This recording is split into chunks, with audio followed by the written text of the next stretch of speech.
Hello dear learners, today's daily news capsule is brought to you by Abid Shiksha. Let us begin with today's daily news capsule. Today's news includes first, bridging the malnutrition gap the Bemetera way. Second, for expanse of blue with air so clean. Third, most Indians consume news online, like to watch, not read. And the last news for today is how unemployment is measured. So let us understand all the news one by one.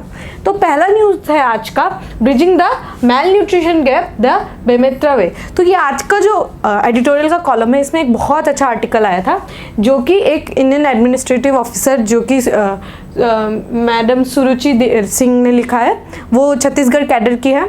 उन्होंने एक समझा कि मैल nutrition जो है it is one of the most prevalent topics. हमें पता है कि मैल न्यूट्रिशन जो बच्चे हैं, भूखमरी से बहुत सारा डेथ्स होता है इंडिया में. तो मैल न्यूट्रिशन जो है एक ऐसा जो इशू है जिससे इंडिया का फ्यूचर या तो सुधर सकता है या तो बिगड़ सकता है. तो everybody wants in their society that there should be no malnutrition नहीं होना चाहिए.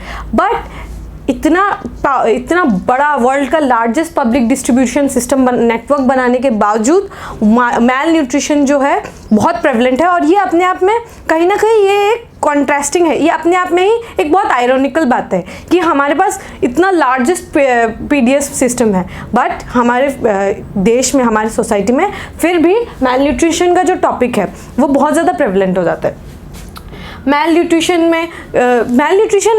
के अंदर ही बहुत सारा, जैसे बच्चे जो होते हैं जो 1 to 5 ईयर्स के बीच में जो बच्चे होते हैं वो लोग ज़्यादा, मतलब उनका जो चांसेस होता है वो बहुत ज़्यादा हाई हो जाता है. और मैल न्यूट्रिशन के अगर हम जब पढ़ते हैं तो हमें पता चलता है स्टंटिंग है ना, वेस्टिंग. स्टंटिंग मतलब हाइट से कम रह जाना, वेस्टिंग मतलब जो वेट, एक बॉडी मास इंडेक्स होता है उसके अप्रोप्रिएट आप कम रह जाते हैं. जब आपका बॉडी वेट कम हो जाता है तो वो क्या होता है, वेस्टिंग कहलाता है.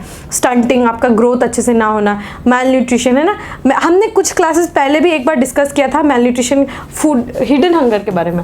हिडन हंगर के बारे में जब हमें मैक्रोन्यूट्रिएंट्स तो मिल जाता है, लाइक विटामिन के, विटामिन प्रोटीन्स, कार्बोहाइड्रेट्स, फैट्स, वो सब तो हमें मिल जाता है. बट माइक्रोन्यूट्रिएंट्स जैसे आयरन हो गया और बाकी जो अदर माइक्रोन्यूट्रिएंट्स है वो सब जब हमें अवेलेबिलिटी ना हो तो हमें हिडन हंगर होता है, और हिडन हंगर से ही मैल न्यूट्रिशन होता है. तो अब हम देखते हैं कि इसका सॉल्यूशन जो है छत्तीसगढ़ के बेमेतरा डिस्ट्रिक्ट में या कहाँ, किस तरीके से जो है उन लोगों ने क्या स्टेप्स उठाए. तो वो हमें ये एक बहुत अच्छा आप केस स्टडी बना सकते हैं, इसका आंसर लिख सकते हैं, इसको आप मेंस के आंसर में भी एज एन एग्जांपल लिख सकते हैं. It is very good editorial.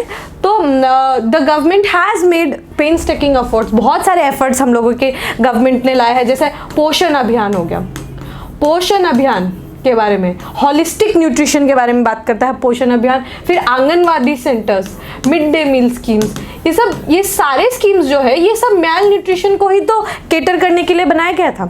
इतना लार्जेस्ट जो पीडीएस पब्लिक डिस्ट्रीब्यूशन सिस्टम है, नेशनल फूड सिक्योरिटी एक्ट है ना, पीएम गरीब कल्याण अन्न योजना, ये सब किस लिए, ये सब भुखमरी को ही तो मतलब भुखमरी से लड़ने के लिए तो है ना.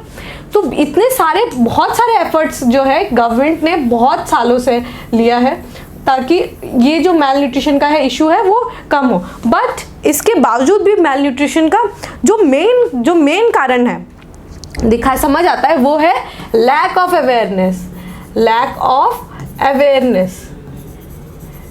अवेयरनेस की वजह से बहुत लेवल तक मैल न्यूट्रिशन का जो इशू है वो बढ़ जाता है. तो बेमेतरा जो एरिया है ये छत्तीसगढ़ में एक जगह है.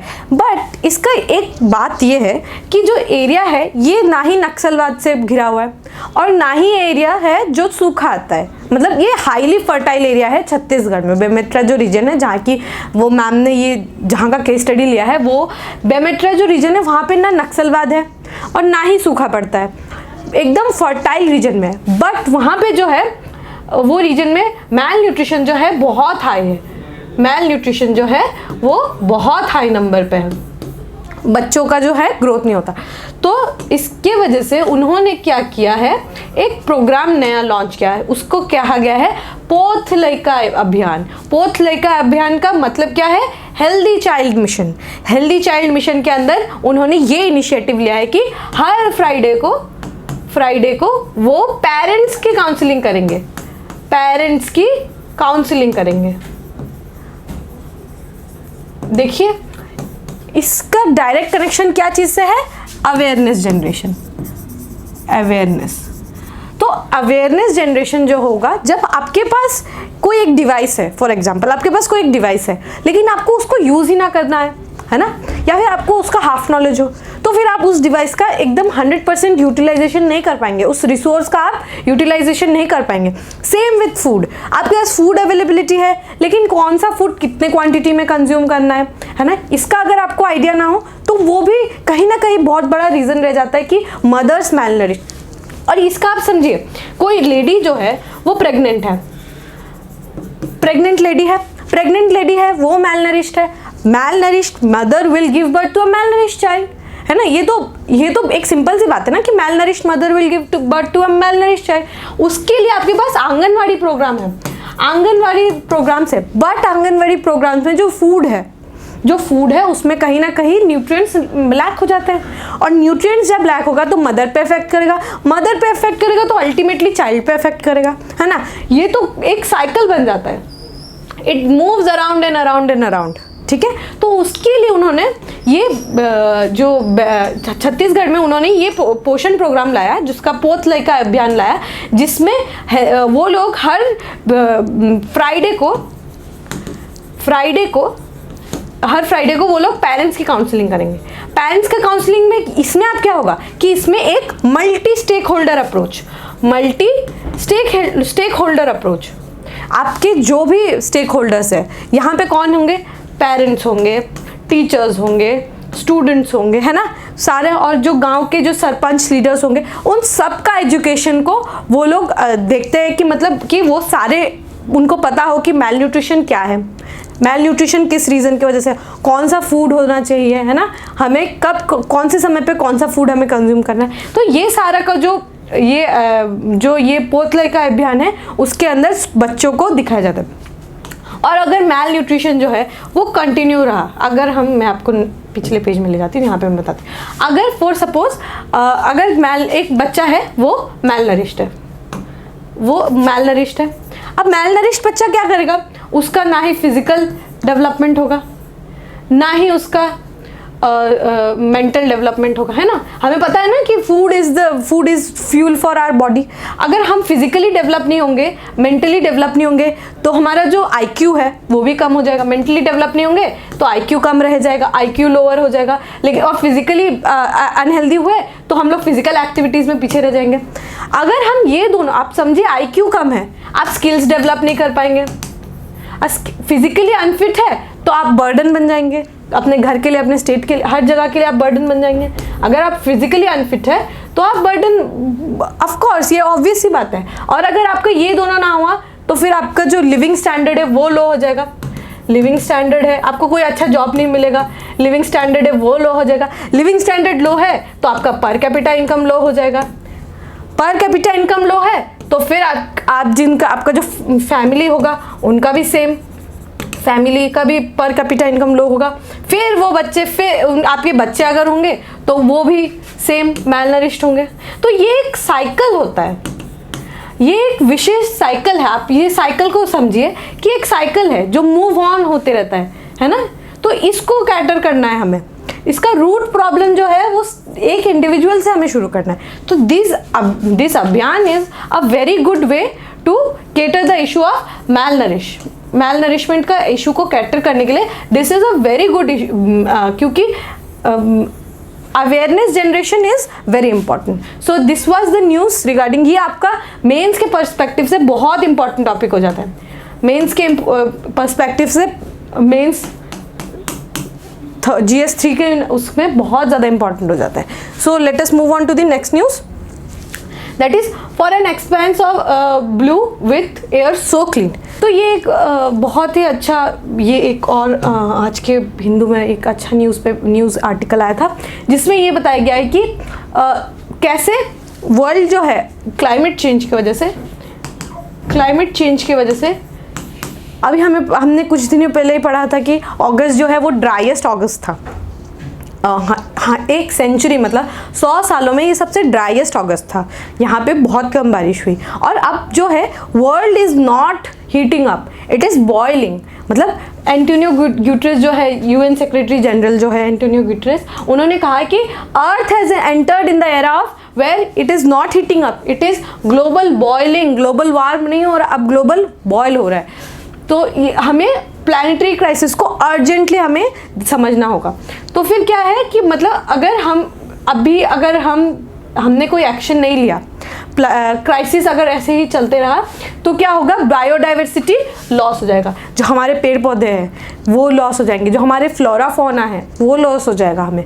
तो फिर उसके लॉस होने पर जो एक नेचर का अपना एक मूवमेंट होता है ना, अगर पेड़ पौधे लॉस हो जाएंगे तो हमें ऑक्सीजन कौन देगा? हमारा जो एक्सेस कार्बन डाइऑक्साइड है जो सॉइल में जो रूट्स जो खींच के रखते हैं अपने अंदर वो सारा रिलीज हो जाएगा।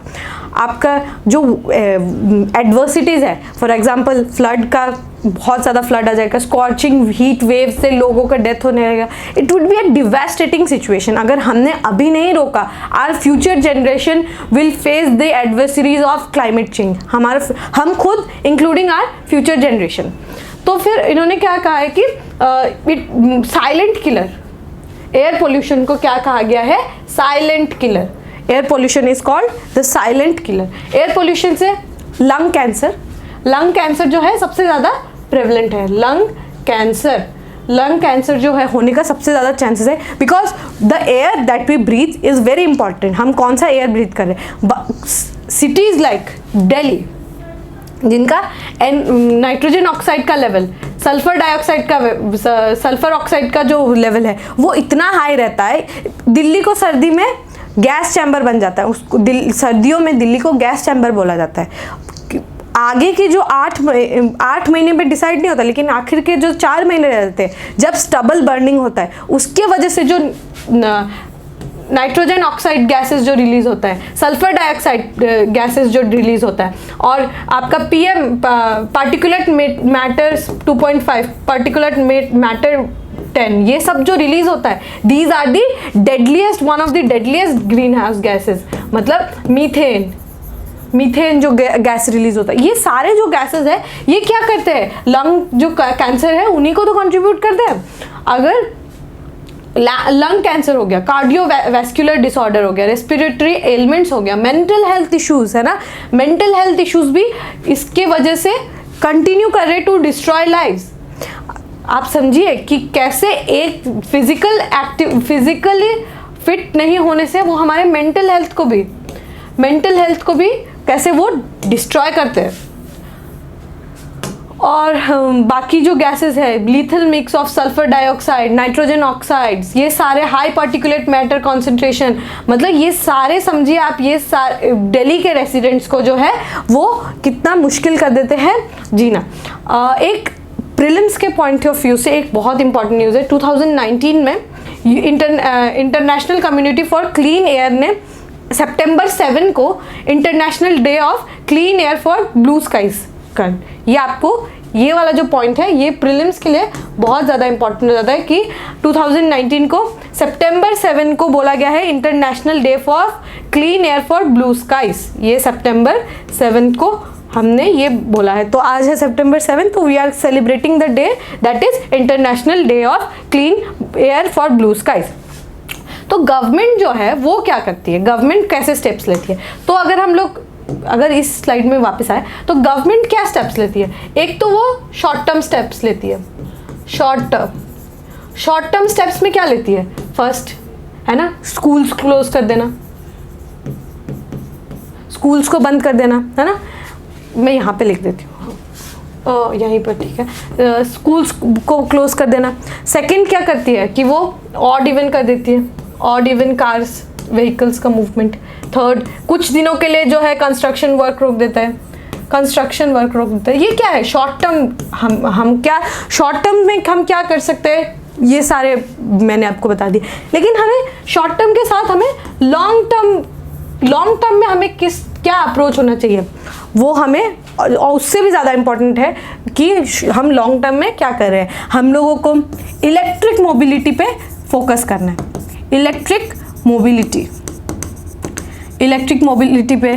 सेकंड जो है आपको अर्बन फॉरेस्ट, अर्बन फॉरेस्ट, क्योंकि जो है अर्बन जो एरियाज होते हैं वो क्या होता है, अर्बन कॉन्क्रीटाइजेशन की वजह से अर्बन जो फॉरेस्ट जो बन जाता है वो एक कॉन्क्रीट का जंगल बन जाता है, तो we need to use urban forest. अब अर्बन फॉरेस्ट से आपको मियावाकी मेथड याद आना चाहिए, मियावाकी मेथड याद आना चाहिए। मियावाकी मेथड है वो यूपीएससी एपीएससी का बहुत फेवरेट टॉपिक है, तो ये आपको ये याद आना चाहिए। अर्बन फॉरेस्ट्री होना चाहिए। और थर्ड में आपको और कुछ ऐसे स्टेप्स लेने चाहिए जैसे कि ट्रैक फील्ड बना दिया आपने, ट्रैक फील्ड बना दिया जहाँ पे आप साइकिलिंग लोगों को साइकिलिंग करवाए, साइकिल जो पेडलर्स होते हैं उन लोगों के लिए आप अलग से रास्ता बना दें, है ना। तो ऐसे आपको लॉन्ग टर्म अप्रोच में भी बहुत सारा आपको ध्यान देना होगा, इंक्लूडिंग द शॉर्ट टर्म। और आपको क्लाइमेट कॉन्शियस होना होगा, क्लाइमेट कॉन्शियस होना होगा, क्लाइमेट कॉन्शियस होना होगा, क्योंकि साउथ एशिया जो है, हम जो रीजन में रहते हैं south Asia is home for all the deadliest gases. मतलब आप समझिए 10 मोस्ट पॉल्यूटेड सिटीज में दिल्ली इंक्लूडेड है। दिल्ली जो है वो 10 मोस्ट पॉल्यूटेड सिटीज में आता है। और साउथ एशिया जो है मतलब India and her neighbouring countries, जो इंडिया और उसके नेबरिंग कंट्रीज है उसमें से most there are many capital cities, जैसे कि हो गया ढाका, इस्लामाबाद, कराची, ये सारे एरिया जो है हाईली पॉल्यूटेड एरिया है एयर पोल्यूशन का। तो हमें ये ध्यान देना है कि we have this approach of developing but in a sustainable manner. Sustainability को हमें सस्टेनेबल मैनर से ही अपना जो है डेवलपमेंट करना है। So let us move on to the next news. The next news is most Indians who consume news online like to watch not read. So देखते हैं इसका explanation क्या है कि डिजिटल न्यूज़ एक रॉयटर्स इंस्टीट्यूट ने, एक बहुत ही जाने माना इंस्टीट्यूट है, वो हमेशा हर साल अपना रिलीज़ करते हैं। उन्होंने एक न्यूज़ रिपोर्ट निकाला है कि most of the online news जो कंज्यूमर इंडिया में है वो किस तरफ टर्न कर रहे हैं, social media, mobile news, social media के प्रेजेंस के वजह से अब जो कन्वेंशनल मेथड है जैसे प्रिंट मीडिया और टेलीविज़न मीडिया को छोड़ के we are consuming the news from social media. तो सोशल मीडिया का मतलब अगर हम लोग ये न्यूज़ आर्टिकल देखें तो इसमें एक चार्ट बनाए गए हैं जिसमें दिखाया गया है कि जो स्कैंडिनेवियन जो कंट्रीज़ है जैसे फिनलैंड, नॉर्वे, डेनमार्क, स्वीडन, ये सब कंट्रीज़ जो है जो स्कैंडिनेवियन कंट्रीज हैं उनमें जो न्यूज़ कंजम्पशन होता है वो डायरेक्ट न्यूज़ के थ्रू होता है। मतलब वो या तो प्रिंट मीडिया से या तो जो गवर्नमेंट जो न्यूज़ देती है उससे वो पढ़ते हैं। बट कंट्रीज लाइक पेरू और जो इंडिया, पेरू और चिले, थाईलैंड, फिलीपींस, जो डेवलपिंग नेशंस है वो सारे कैसे कंज्यूम करते हैं, सोशल मीडिया के थ्रू। अभी आपको ये समझना है कि social media is a double aged sword. यहाँ पे सोशल मीडिया को अगर हम समझे तो सबसे पहला न्यूज़ में अगर हम सुनते हैं तो there are majority of the news are fake news, है ना। तो ये जो न्यूज़ का जो हमारा क्रेडिबिलिटी है, जो न्यूज़ सोर्स का जो क्रेडिबिलिटी है वो कितना क्रेडिबल है उसके ऊपर हमें ध्यान देना होगा। तो उसके वजह से क्या हो गया है, अगर जैसे फेक न्यूज़ तो हमें पता है कि fake news can lead to what, fake news की वजह से कहीं कहीं मॉब लिंचिंग हो जाता है ना। तो और कहीं कहीं बातों को जो तोड़ मड़ोड़ के जो हमें पेश किया जाता है that can affect the harmony and peace of the area.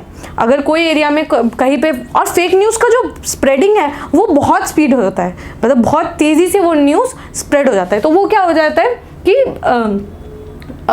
Fake news की वजह से बहुत सारे लाइव्स भी डिस्ट्रॉय हुए हैं। और पीस और हार्मनी तो वो तो अनस्टेबल होता ही है, दैट इज़ अनदर थिंग। तो आपको ये याद रखना है कि ये जो डेटा है वो आपको मतलब पता होना चाहिए कि कौन सी कंट्रीज़ ज़्यादा डायरेक्ट न्यूज़ कंज्यूम करते हैं। इंडिया जैसी कंट्रीज़ जो है वो सोशल मीडिया का पॉजिटिव्स और नेगेटिव्स वो करना है।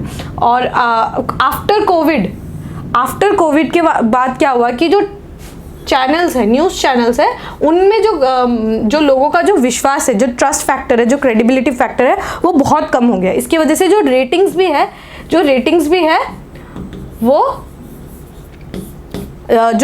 वो भी बहुत कम हो गया। और अगर आप ये पढ़ रहे हैं तो आपको ये TRAI के बारे में भी आपको जानना होगा, तो ये वाला न्यूज़ आप कर लीजिए और TRAI के बारे में लिखिए। और सोशल मीडिया न्यूज़ उनके सोशल मीडिया और उसके न्यूज़ जो है आर्टिकल्स जो आते हैं उसके बारे में आप एक अपना एक टॉपिक प्रिपेयर कर लीजिएगा जिसमें सोशल मीडिया का positive negatives, how can we control the fake news, तो उन सब के बारे में आप एक मल्टीफेसेटेड आंसर जो है वो एक प्रिपेयर कर लीजिए। So let us move on to the last news for today. How unemployment is measured? Unemployment किस तरीके से मेजर किया जाता है? तो पीरियोडिक लेबर फोर्स सर्वे ने 2017 में ये दिखाया था कि अनएम्प्लॉयमेंट रेट जो है इंडिया का 6.1 है, it is the highest ever recorded. तो अभी ये आपको ये जो डेटा है, ये फैक्ट है, आपको याद करना है कि 6.1% अनएम्प्लॉयमेंट रेट चल रहा है। अनएम्प्लॉयमेंट समझने के लिए हमें अनएम्प्लॉयड कौन होता है, हु इज अनएम्प्लॉयड, हमें अनएम्प्लॉयड कौन होता है वो हमें समझना होगा। तो अनएम्प्लॉयमेंट जो है और जो जॉबलेसनेस है हम उसको एक सिमिलर समझते हैं, they are not same. Unemployment क्या होता है, अगर हम इंटरनेशनल लेबर ऑर्गेनाइजेशन का अगर हम लोग डेफिनेशन समझे तो अनएम्प्लॉयमेंट, एक अनएम्प्लॉयड पर्सन वो होता है जो आउट ऑफ जॉब है, जिसके पास आउट ऑफ जॉब है वो। सेकंड जो जो एक्टिवली सर्च कर रहे हैं जॉब को, उनके पास अभी कोई जॉब नहीं है, actively searching for job,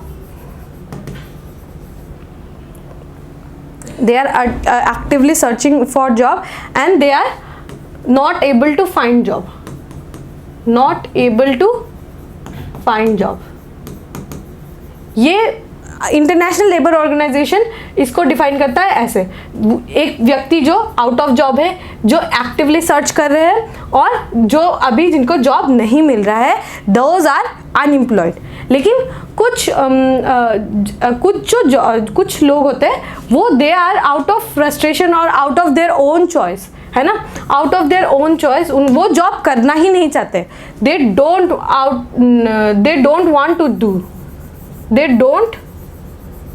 want to do job, they don't want to do job, उनको हम अनएम्प्लॉयड में काउंट नहीं करेंगे। आप समझिए, कभी कभी कोई सोशल कॉन्स्ट्रक्ट हो जाता है ना, कोई सोशल कॉन्स्ट्रक्ट के वजह से कभी कभी फॉर एग्जांपल महिलाएं, उनको काम करने का मन ही नहीं करता, है ना, कहीं पे ग्लास सीलिंग होता है, हम पता है ग्लास सीलिंग के बारे में, तो कहीं ग्लास सीलिंग की वजह से फीमेल को काम करने का ही मन नहीं होता है, तो उनको हम अनएम्प्लॉयड में काउंट नहीं करेंगे। जो स्टूडेंट्स है उनको भी हम अनएम्प्लॉयड में नहीं काउंट करेंगे, ठीक है। जो अनएम्प्लॉयड होते हैं वो क्या है, वो आउट ऑफ जॉब होते हैं या फिर एक्टिवली सर्चिंग होते हैं, not able to find any job होते हैं। लेकिन जो स्टूडेंट्स है और जो those who don't want to do job, जो जॉब करना ही नहीं चाहते, दे आर नॉट अनएम्प्लॉयड। तो जब अनएम्प्लॉयमेंट मतलब अनएम्प्लॉयमेंट अगर हमें इंडिया में अगर निकालना हो तो it is very difficult for us, because ये यूएस और इंडिया में क्या डिफरेंस है कि यूएस में जो है वो फॉर्मल सेक्टर ज़्यादा है। फॉर्मल सेक्टर में आपके पास डेटा रहता है, एक कॉन्टिन्यूस डेटा रहता है कि इतना परसेंट जो है ये वर्क करे, इतना परसेंट वर्क नहीं करे। बट इंडिया में क्या है कि ऑलमोस्ट अराउंड 90% वर्क जो है वो इनफॉर्मल सेक्टर के थ्रू होता है। इनफॉर्मल सेक्टर के थ्रू होता है तो क्या हो जाता है कि हमें मालूम नहीं चलता, हमारे पास एग्जैक्ट डेटा नहीं होता, इनफॉर्मल सेक्टर में एग्जैक्ट डेटा नहीं होता हमारे पास, तो हमें ये अनएम्प्लॉयमेंट रेट जो है कैलकुलेट करने में भी बहुत दिक्कत होता है, ठीक है। तो फिर क्या हुआ कि अभी अगर हम लोग labour force, I will clean this part, labour force को हम कैसे कैलकुलेट करते हैं, लेबर फोर्स को हम कैसे ये बहुत इंपॉर्टेंट है क्योंकि ऐसा क्वेश्चन जो है बहुत ज़्यादा कंफ्यूजिंग होता है। प्लीज़ ये इसका आप नोट्स भी बनाएंगे और इसको एक बार रिवाइज भी कर लीजिए। लेबर फोर्स को कैसे कैलकुलेट करते हैं, employed plus unemployed, employed plus unemployed को हम लोग लेबर फोर्स में काउंट करते हैं। जो काम नहीं कर रहे उनको हम सच ए स्टूडेंट्स, और जिनको काम करना नहीं उनको हम आउट ऑफ लेबर फोर्स, जो जैसे स्टूडेंट हो गए, जो डोमेस्टिक हेल्प हो गया, इनको हम लोग लेबर फोर्स में काउंट नहीं करते। जो आउट ऑफ जॉब है, जो खुद से जॉब नहीं करना चाहते, उनको भी हम लेबर फोर्स में काउंट नहीं करते, ठीक है। जो एम्प्लॉयड प्लस अनएम्प्लॉयड है उनको हम लेबर फोर्स में काउंट करते हैं, ठीक है। और अनएम्प्लॉयमेंट रेट क्या होता है, अनएम्प्लॉयमेंट रेट हम लोग कैसे निकालते हैं, ratio of labour force unemployed by labour force. ये आपका अनएम्प्लॉयमेंट रेशियो निकालने का जो है फॉर्मूला है। और लेबर फोर्स कैसे काम करते हैं, एम्प्लॉयड और अनएम्प्लॉयड के through. So this was the news regarding unemployment, how कैसे मेजर करते हैं, इसका फॉर्मूलाज जो है और करंट जो कितना अनएम्प्लॉयमेंट रेशियो है वो भी आपको याद कर लेना है। So this brings us to end of today's news discussion. To get such discussions, please join our YouTube channel and subscribe the YouTube channel, and join our Telegram link wherein we upload daily MCQs which could be very important for your exam preparation, and I will see you in the next video. Thank you.